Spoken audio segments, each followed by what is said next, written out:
Hello everyone, so today we're going to be doing my manga haul for January. Pretty much the typical stuff this month, however there were some exciting new releases, as well as one pretty unique manga that I picked up this month. So we're going to do this video the way I've been doing it the past couple months, so we're going to start with new releases and then go into continuing manga. So first we have, just like everyone else, Tatsuki Fujimoto Before Chainsaw Man, 17 through 21. I believe those are the ages he was when he made these manga. I picked this up because obviously I really enjoy this author's works, and I'd like to see some more of his one-shot / early work, so that's why I picked this up.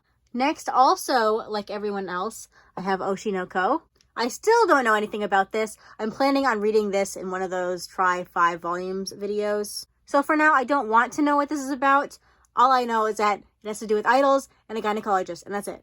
But I'll read it in February and let you know what I think of it. Next, we have one that was on my 2023 releases that I'm really excited for. This one is Love the Answer? This is a coming-of-age story about this girl who realizes that she's aromantic and asexual. It actually uses the term aromantic on the back, so that's nice. I know this author has another work with a similar storyline. The title of that one is right there. So if I enjoy this, I'll probably end up reading that other one as well. However, I think that one's only available digitally. But yeah, very, very happy to have this. Next, I have Barbarities Volume 1. This is a new, Renaissance BL. I picked it up because the art looks really nice. Renaissance stories can be very hit or miss with me, so I'm not sure if I'm going to enjoy it, but I'll give it a try nonetheless. Lastly, for the new things I picked up, this is a very unique collection of books. So this is the Gone box set.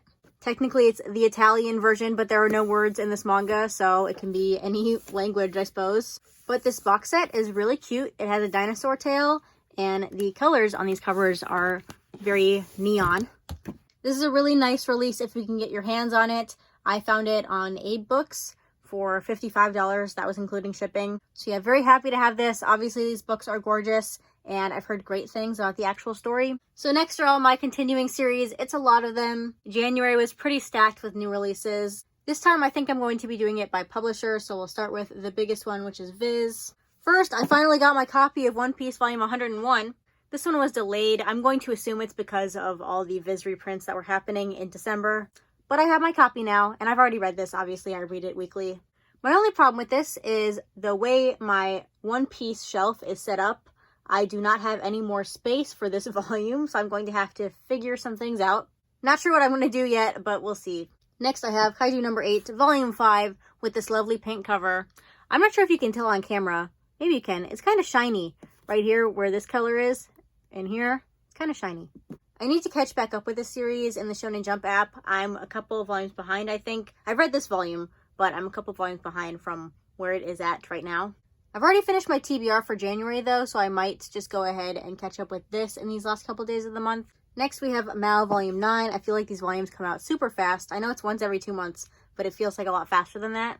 I think I'm going to let quite a few of these volumes stack up before I read any more of the series. I read through Volume 6. I really enjoyed it. But I feel like I do better with it when I binge read it, so that's what I'm going to do.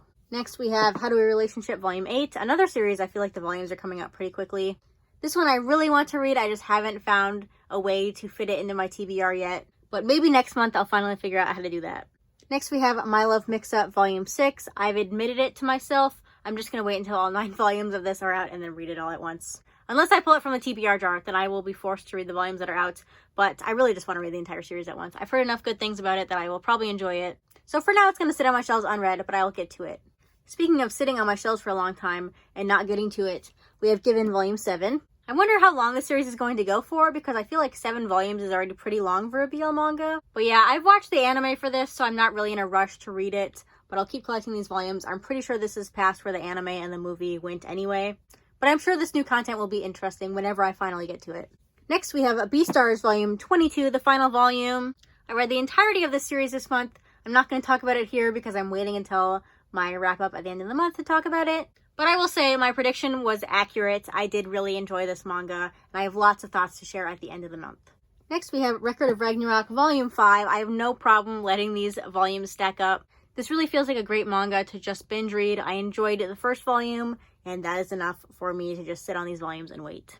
Next, we have PTSD Radio Volume 2, a very polarizing horror manga. It's also a very unique horror manga. I don't think I've read one like this before, but I love this one. I have never felt so scared reading anything in my entire life, I don't think. And that's a good thing for me because I really enjoy horror manga that are actually scary. So yeah, very happy to have this.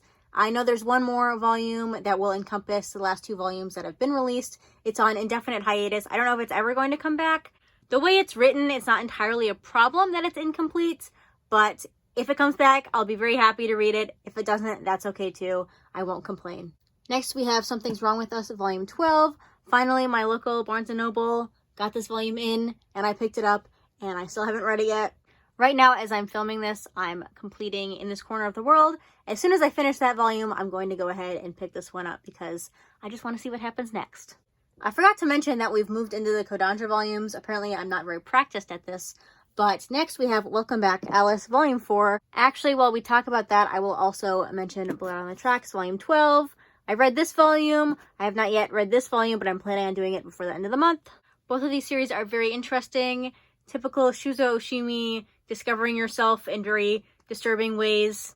Actually, comparing these two is interesting because they do kind of have the same themes as I mentioned, but they explore those themes in very, very different ways. Next, we have the highly, highly anticipated Vinland Saga Volume 13. I have nothing to say about this because I'm about 3 volumes behind, or 3 of these books behind. However, I do want to mention that I feel like every single time a Kodansha Vinland Saga volume is released, I look inside and I feel like the inside cover is better than the cover that they actually picked, but that's just my opinion.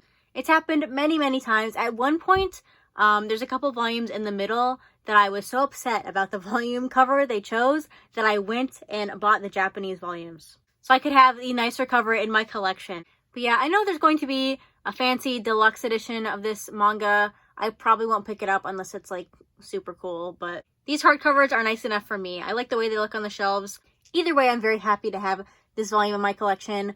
The next volume, maybe it'll come out in a year, who knows. The last Kodansha / vertical manga in this case is What Did You Eat Yesterday, volume 19. I really need to get to this manga.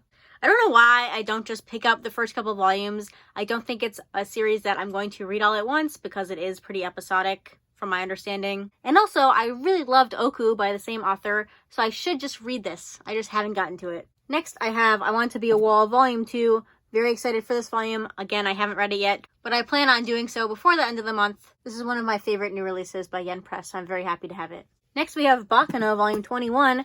I keep buying these even though I haven't read any of them, and that habit is probably not going to stop until I finally read it. Other than that, I have nothing to say about this. I have no idea how long the series is going to go for, but when I do finally read it, I will let you know what I think of it. Next, we have 2 Seven Seas volumes. I thought I had more in this haul, but I don't.